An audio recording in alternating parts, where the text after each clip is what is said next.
वंदे मातरम बच्चों। कक्षा 9 में आपके जो नए सिलेबस में बुक आई है उसका नाम है क्षितिज भाग 1। क्षितिज का अर्थ क्या होता है? क्षितिज का अर्थ होता है जहाँ धरती और आकाश मिलते हुए दिखाई देते हैं, उस छोर को कहते हैं क्षितिज।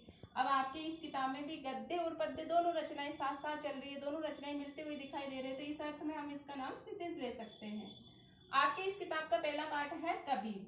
तो हम पहले कवि परिचय पढ़ते हैं कि कबीरदास जी का जन्म सन 1398 वाराणसी जिले में और उत्तर प्रदेश में हुआ था। अब देखिए इनका जन्म जो हुआ था वो एक विधवा ब्राह्मणी की कोख से हुआ था। अब वो विधवा थी इसलिए उसको समाज का डर लगा कि एक विधवा के कैसे पुत्र हो सकता है, तो उसने उनको एक बक्से में डालकर और लहर तारा तालाब है ये वहां पर उस तालाब के अंदर बहा दिया। और कहते हैं कि वहीं पर नीरू और नीमा उस तालाब के किनारे पर अपना कार्य कर रहे थे। वो बक्सा बहता बहता जब उनके पास पहुंचा तो नीरू और नीमा ने देखा कि बक्सा बह रहा है, तो उन्होंने उसको निकाला और निकाल कर देखा तो उसके अंदर कबीरदास जी थे।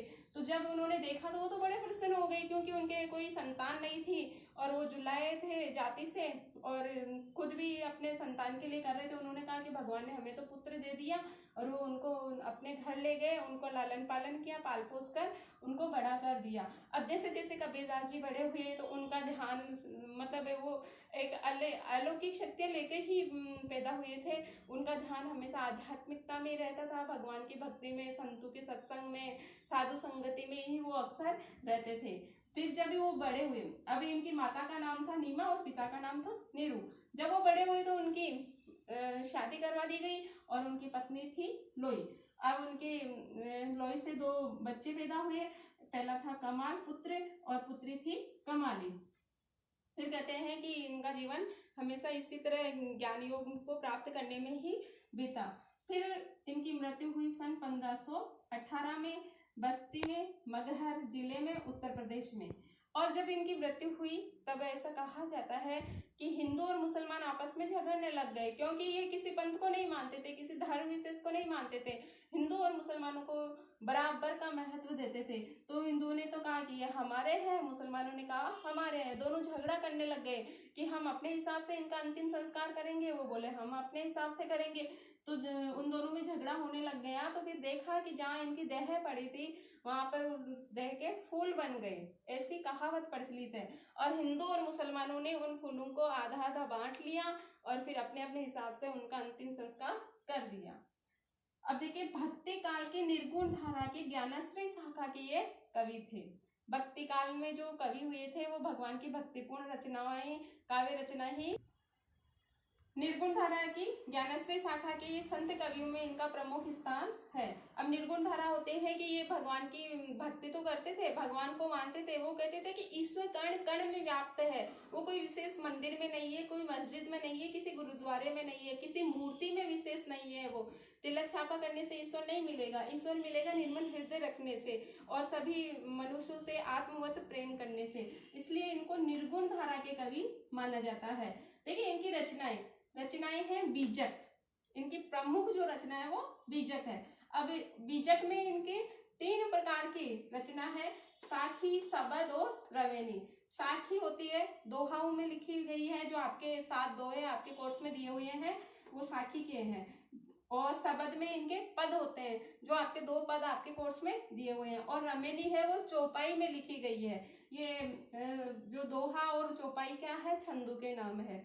ये भी पूछा जा सकता है आपसे, जो आपका पद्यांश आता है पेपर में पूछ लिया जाता है, साखी किस में लिखी गई है, दोहा शैली में लिखी गई है। रमेनी होती है चौपाई शैली में। सबद किस शैली में लिखे गए हैं, पद शैली में लिखे गए हैं। अब देखिए बात को 2 टूक शब्दों में ये कहते थे, यानी स्पष्ट कहते थे, किसी से कोई डर इनको नहीं लगता था। जो कहते थे एकदम साफ सुथरी भाषा में कहते थे, किसी से किसी प्रकार का इनको डर नहीं होता था। और किसी से कोई ये खुद ही कहते थे कि कबीरा कुत्ता राम का, यानी कि कबीरदास जी तो किसके कुत्ते हैं, किसके हैं, राम से। इनको सांसारिक मनुष्यों से कोई मतलब नहीं होता था। जो कहते थे साफ और स्पष्ट शब्दों में कहते थे। हजारी प्रसाद द्विवेदी ने इनको वाणी का डिक्टेटर कहा है। वाणी का डिक्टेटर होता है तानाशाह। तानाशाह जानते हो, तानाशाह का मतलब होता है अपनी मनमर्जी करने वाला। और वो किसके तानाशाह था है? वाणी के, भाषा के। जो कहते थे वो अपने स्पष्ट शब्दों में कहते थे, किसी से कोई डर नहीं होना, जो कहना होता था मुंह पे कहते थे, इसलिए इनको कहा गया इन्होंने वाणी का डिक्टेटर। खुद को काशी का जुलाहा इन्होंने अपनी रचनाओं में कहा है, और इन्होंने अपनी रचनाओं में खुद ही लिखा है कि मस्सी कागज छुयो नहीं, कलम गई नहीं हाथ। मस्सी का मतलब होता है मस्सी का अर्थ होता है शाही, और कागज को मैंने हाथ नहीं लगाया और कलम गई नहीं हाथ, और मैंने कलम को कभी हाथ से पकड़ा नहीं है। देशाटन व सत्संग से ज्ञान प्राप्त किया, अर्थात ये निरक्षर थे, ठीक है। और देशाटन और सत्संग से ज्ञान प्राप्त किया। देशाटन यानी देश में घूम घूम कर, और सत्संग से, भजन कीर्तन से इनको ज्ञान की प्राप्ति हुई। आंख को देखे सत्य को वो सही मानते थे, जो अपने आंखों से देखते थे उसी पर विश्वास करते थे, लोगों की कही हुई बातों पर वो विश्वास नहीं करते थे। इनकी रचनाओं में नाथों, सिद्धों और सूफी संतों का प्रभाव मिलता है। हाँ, नाथ, सिद्ध और सूफी यानी मुसलमान, सब प्रकार के संप्रदायों का प्रभाव इन पे मिलता है, क्योंकि वो एक विशेष पंथ को नहीं मानते थे, वो सभी धर्मों को बराबर महत्व देते थे। कर्म कांड, वेद विचार और जाति वर्ग के भेद के वो विरोधी थे। वो किसी कर्म कांड को नहीं मानते थे, छापा तिलक करने में उनका विश्वास नहीं था, आसन लगाकर बैठने में उनका विश्वास नहीं था। वो कहते हैं राम का नाम तो आप कहीं पर भी लीजिए, वो हमेशा आपके साथ है, आपके अंतरात्मा में निवास करता है, सृष्टि के कण कण में राम है। तो इसलिए वो कर्म कांड में विश्वास नहीं करते थे। वेदों में भी उनका इतना विश्वास नहीं था, क्योंकि वो कहते थे कि वेद में वो बातें अगर प्रयोग में लागू होती है, समाज में लागू होती है, तो वो वेद सच्चा है, वरना कोई वेद नहीं है।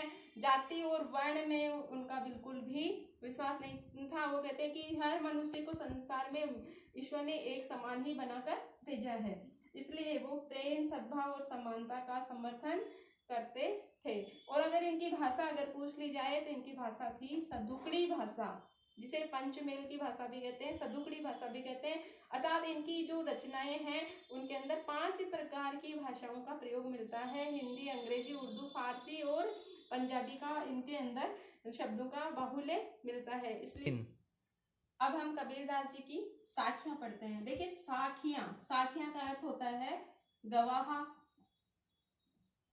सबूत या प्रमाण।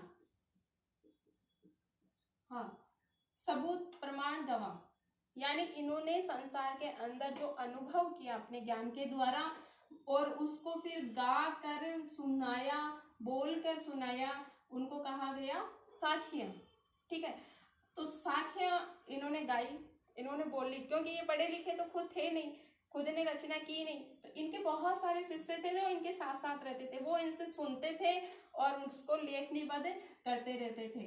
तो जो अनुभव इन्होंने संसार से प्राप्त किया वो गवाह के रूप में, सबूत के रूप में, प्रमाण के साथ सबके सामने बोलते थे, तो वो कहलाती है साखियां। इनकी पहली साखी है, और साखियां किस में लिखी गई है? मैंने बताया था आपको, दोहा शैली में। किस शैली में लिखी गई है? दोहों के रूप में। ये देखिए 2-2 लाइन है, 2 लाइन का क्या होता है? दोहा। यस, 4 लाइन की क्या होती है?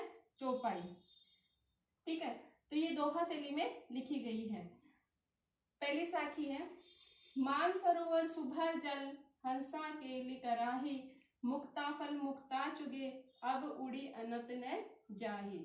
अब देखिए इसके अंदर एक तो हंस और मानसरोवर का उदाहरण दिया है, और एक मनुष्य के आंतरिकता का वर्णन आया है कि मानसरोवर क्या है? एक तिब्बत के अंदर झील है। सुभर, अच्छी तरह से, जो मानसरोवर नामक जो झील है उसके अंदर अच्छी तरह से अच्छा स्वच्छ जल भरा हुआ है, और उसके अंदर हंसा केली कराही, केली का मतलब होता है क्रीड़ा कर रहे हैं, उसके अंदर हंस है, वो क्रीड़ा कर रहे हैं, खेल रहे हैं। मुक्ता फल मुक्ता चुगे, अब वो क्या कर रहे हैं वहां? मुक्ता फल मतलब होता है वहां पर जो, मतलब एक तरह से उन हंसों के लिए जो फल है वो क्या है? मुक्ता है। मुक्ता मतलब मोती। उस मानसरोवर झील में ऐसा कहा जाता है कि मोती है, और उन मोतियों को चुगने के लिए वो हंस वहां पर क्रीड़ा करते रहते हैं और मोती चुगते रहते हैं। तो वो हंस उस स्वच्छ जल के अंदर मोती चुग रहे हैं, और अब उड़ी अनंत न जाए, और उनको मोती चुगने में इतना आनंद आ रहा है कि वो अब उड़कर दूसरी जगह अन्यत्र यानी अन्यत्र अन्यत्र जगह जाना नहीं चाहते, जाएंगे भी नहीं, क्योंकि उनको वही आनंद मिल रहा है। इसी तरह से कबीरदास जी ने दूसरा अर्थ लगाया है कि मान सरोवर यानी मन रूपी सरोवर। एक तो मान सरोवर क्या है, वो झील, इसमें श्लेष अलंकार है। देखिए इसके दो अर्थ निकल रहे हैं, तो इसलिए क्या है यहाँ पर श्लेष अलंकार कि जो मन रूपी जो सरोवर है उसके अंदर सुभर जल भरा हुआ है, ज्ञान का सुंदर जल भरा हुआ है, ज्ञान उसके अंदर भरा हुआ है। और हंसा केली कराई, और हंसा कौन है यहाँ पर, जो मनुष्य का जो ज्ञान है वो वहां पर उसमें केली कर रहा है, आनंद प्राप्त कर रहा है, और उस आनंद से उसको बड़ा ही सुख मिल रहा है। अब मुक्ता फल, मुक्ति क्या है, मुक्ता क्या है यहाँ पे, मोक्ष। अब वो वहां पर मुक्ता फल उसको कौन सा मिल रहा है, आनंद का फल। यहाँ पे आनंद होगा, मनुष्य के लिए क्या होगा, आनंद। आनंद का फल उसको वो चुग रहा है, वहां पर उसको आनंद ही आनंद मिल रहा है, और वहीं पर उसको मोक्ष भी मिल रहा है। इसलिए अब वह उस आनंद को छोड़कर अन्यत्र जाना नहीं चाहता, वो उसी ज्ञान में आनंदित होकर मोक्ष प्राप्त करना चाहता है। तो देखिए दो अर्थ निकलने के कारण यहाँ पे कौन सा अलंकार हो गया, श्लेष अलंकार। और दोहा छंद, ये आपके उसमें आता है, पद्यांश में कौन सा छंद है, दोहा छंद। कौन सा अलंकार है इसके अंदर, श्लेष अलंकार। दूसरी साखी देखिए, प्रेमी ढूंढत में फिरो, प्रेमी मिले न कोई, प्रेमी को प्रेमी मिले सब विषमृत होई। कबीरदास जी कहते हैं कि इस संसार में मैं भगवान के भक्तों को ढूंढता हुआ फिर रहा हूँ कि मुझे कोई भगवान से प्रेम करने वाला भक्त मिल जाए, लेकिन इस संसार में ऐसे भक्त बहुत कम मिलते हैं। प्रेमी मिले न कोई, मुझे कोई भगवान से प्रेम करने वाला भक्त जल्दी से मिलता नहीं है। और प्रेमी को प्रेमी मिले, और अगर मेरे जैसे भगवान के भक्त को भगवान का भक्ति करने वाला कोई मिल ही जाए तो सब विष अमृत हो। तो इस संसार में जितनी भी विषय वासनाएं, जितनी भी बुराइयां हैं, जितनी भी हमारी दुर्गुण है, वो दूर होकर क्या बन जाएंगे, अमृत बन जाएंगे, हमारी अच्छाइयां बन जाएगी, और हम इस संसार से मोक्ष प्राप्त कर लेंगे। तीसरी साखी है इनकी, हस्ती चढ़िए ज्ञान को सहज दुलिचा डारी, स्वान रूप संसार है भूकंदे झक मारी। अब देखिए हस्ती का मतलब होता है हाथी, चढ़िए ज्ञान के। अब इन्होंने कबीरदास जी ने कहा है कि ज्ञान रूपी हाथी पर चढ़कर सहज दुलीचा डारी। आपको पता है हाथी के ऊपर एक कपड़ा डाला हुआ होता है पीठ पर, उसको कहते हैं दुलीचा, जो उस पर ओढ़ाया हुआ होता है। तो कहते हैं कि उस ज्ञान रूपी हाथी पर चढ़कर और सहज दुलीचा रूपी आसन लगाकर, समाधि लगाकर बैठ जाइए, और जो कि अर्थात भगवान की भक्ति करने लग जाइए। स्वान रूप संसार, अब देखिए स्वान, इसके अंदर स्वान आया है, यह होता है स्वान। स्वान यानी कुत्ता। आपके समोच्चरित शब्द भी आते हैं, एक आता है स्वान, उसका अर्थ होता है सूर्य, ठीक है। तो स्वान के दो प्रकार के अर्थ होते हैं। तो स्वान रूप संसार है भूकंदे झकमारी, कि ये जो संसार है वो कुत्ते के रूप में है। जो भगवान की भक्ति करते हैं उनके ऊपर वो क्या करता है, भौंकता है। कुत्ते को पता थोड़ी होता है रास्ते में कौन जा रहा है, मुझे किस पे भौंकना है, किस पे नहीं भौंकना है, भौंकता है, वो उसका कर्म है। वैसे वो अपना कर्म कर रहा है। अर्थात इस संसार के जो मनुष्य हैं, वो जो भगवान की भक्ति में लीन नहीं है, जो भगवान में अपना विश्वास नहीं प्रकट करते, वो इस कुत्ते की तरह भौंकते रहेंगे। उनको भौंकने दो, उनका तरफ ध्यान मत दो, उनको झक मारने दो। अर्थात फालतू में ही वो भौंकते हैं तो भौंकने दो, उनकी तरफ ध्यान ही मत दो, आप अपनी भक्ति में लीन रहिए। और देखिए ज्ञान को किसकी उपमा दी है, हाथी की। हाथी की उपमा क्यों दी है, क्योंकि ज्ञानी मनुष्य जिस तरह हाथी क्या होता है, सबसे मदमस्त और सबसे मस्त जीव होता है, वो अपने आप में ही मस्त रहता है। उसी तरह जो ज्ञानी मनुष्य हो जाता है, जिसको भगवान की भक्ति का ज्ञान मिल जाता है, वो हाथी की तरह इस संसार में मस्त होकर जीने लग जाता है। कहते हैं ना, एक कहावत भी है, हाथी के पीछे बहुत सारे कुत्ते भौंकते हैं। तो उसी तरह से अगर ये संसार के मनुष्य हमारे पीछे भौंकते रहे तो भौंकने दीजिए। आप अपना ध्यान किस में लगाइए, भगवान की भक्ति में अपना ध्यान लगाइए। चौथी साखी है, पखा पकी के कारणे सब जग रहा भुलान, निरपक हो के हरि भजे सोई संत सुजान। पखा पखी यानी पक्ष विपक्ष के कारण। पक्ष विपक्ष किसका? देखिए हर संप्रदाय अपना अपना, हर धर्म अपना अपना पक्ष रखता है, अपने अपने धर्म का पक्ष लेता है। तो कबीरदास जी कहते हैं इस पक्ष और विपक्ष के अंदर, पक्ष और विपक्ष के अंदर इसके कारण क्या हो गया? सब जग रहा भूलन, सारा ये संसार भूल रहा है। क्या भूल रहा है? कि भगवान तो हमारे अंदर निवास करता है, किसी धर्म में किसी संप्रदाय में निवास नहीं करता, लेकिन सबको लोग ये भूल रहे हैं, सब अपने अपने धर्म का पक्ष लेकर और लड़ाई झगड़े कर रहे हैं। निरपक होय के हरि भजे, सोई संत सुजान। इसलिए कबीरदास जी कहते हैं कि निरपक्ष यानी निष्पक्ष होकर जो भगवान का भजन करता है, हरि भजे, भगवान का भजन जो करता है, सोई संत सुजान, वो ही संत है, वो ही साधु है, वो ही ज्ञानी मनुष्य है। सुजान यानी चतुर, वही ज्ञानी संत चतुर है जो कि निष्पक्ष होकर भगवान की भक्ति करता है। नहीं तो ये इस संसार के अंदर हर संप्रदाय अपने अपने पक्ष और विपक्ष के लिए, अपने संप्रदाय के लिए झगड़ता रहता है और झगड़ झगड़ के मरते रहते हैं। हिंदू मुआ राम कही, मुसलमान खुदाई, कहे कबीर सो जीवता, जो दुहू के निकटी न जाए। कबीरदास जी कह रहे हैं कि हिंदू मुआ, मुआ यानी मरा हुआ, मर रहे हैं, अर्थात हिंदू लोग तो क्या है अपना राम राम कर करके मर रहे हैं, और मुसलमान क्या कह रहे हैं? हमारा खुदा है, हम खुदा का प्यारे बंदे हैं।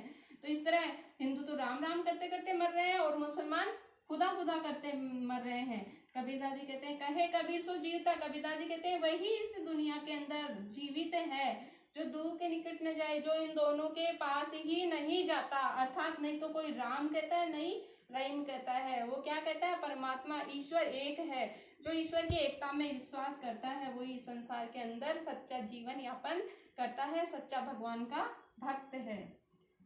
आगे देखिए छठी, काबा फिरी काशी भया, रामे भया रहीम, मोट चुन मेदा भया, बैठी कबीरा जिम। अब कबीरदास जी कह रहे हैं कि काबा फिरी काशी भया यानी काबा, काबा कौन सा है? मुसलमानों का तीर्थ स्थान है जो सऊदी अरब में है, तो उसे कहते हैं काबा।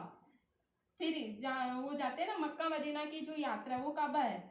और फिर काशी भैया कि काबा था वही क्या बन गया? काशी बन गया, क्योंकि काशी में भी भगवान शिव का स्थान है और काबा में भी ऐसा सुना जाता है कि वहां भी शिव है। तो वो जो राम है, जो राम है वही रहीम है, और जो रहीम है वही क्या बन गया? राम ही भैया रहीम, कि राम ही तो रहीम है और रहीम ही क्या है? राम है। इन दोनों में कोई भेद नहीं है। लेकिन इस संसार के जो अज्ञानी मनुष्य हैं वो राम को अलग राम राम जपते हैं और रहीम को अलग अलग जपते हैं और दोनों आपस में झगड़ा करते हैं। बाकी ऐसा कुछ नहीं है, क्योंकि राम है वो ही रहीम है। मोट चून मैदा भया, अब जो मोटा आटा था वो ही, चून यानी आटा, मोट यानी मोटा, मैदा भया, मैदा कितनी बारीक होती है, उसी आटे की बनी होती है, लेकिन मोटा जो आटा था वो क्या बन गया? मैदा बन गया। बैठी कबीरा जीम, कि कबीरा जी कहते हैं अब मैं बैठकर आनंद के साथ जीमूंगा। अर्थात जो राम और रहीम का भेद इस संसार में था, अगर मैं वो सारा भेद मिटा देता हूँ, सब मनुष्य एक ईश्वर में विश्वास करने लग जाते हैं, तो क्या हो जाएगा?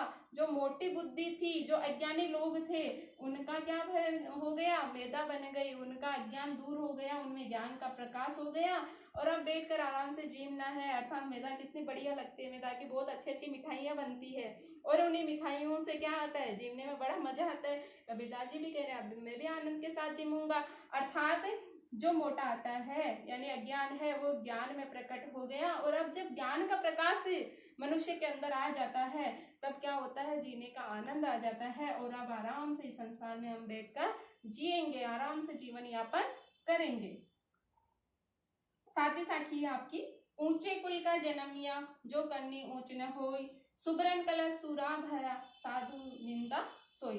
कबीरदास जी कहते हैं कि ऊंचे कुल में, कुल यानी वंश, कुल होता है वंश का जन्मिया, कि अगर ऊंचे कुल में वंश में जन्म ले लिया और करनी ऊंच न होई, जे करनी, करनी का मतलब होता है कर्म, कि अगर ऊंचे कुल में जन्म ले लिया और मनुष्य के कर्म अच्छे नहीं है, ऊंचे नहीं है, बढ़िया नहीं है, तो कोई फायदा नहीं है, क्योंकि कर्मों से ही इस संसार में मनुष्य की पहचान होती है। कर्म अच्छे होने चाहिए, क्योंकि जिस तरह सुब्रन, सुब्रन का मतलब होता है सोना, सोना, कलश, सोने के कलश में अगर सूरा यानी शराब भर दी जाए, सोने के कलश में शराब भर दी जाए तो क्या होगा?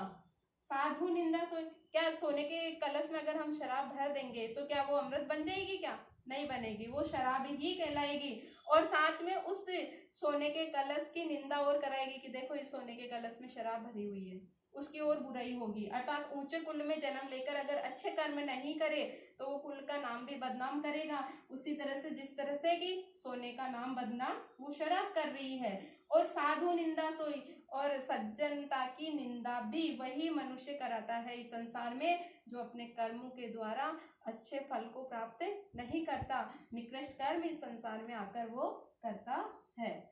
तो बच्चों ये थी कबीरदास जी की साखियां आपके जो कोर्स के अंदर थी वो।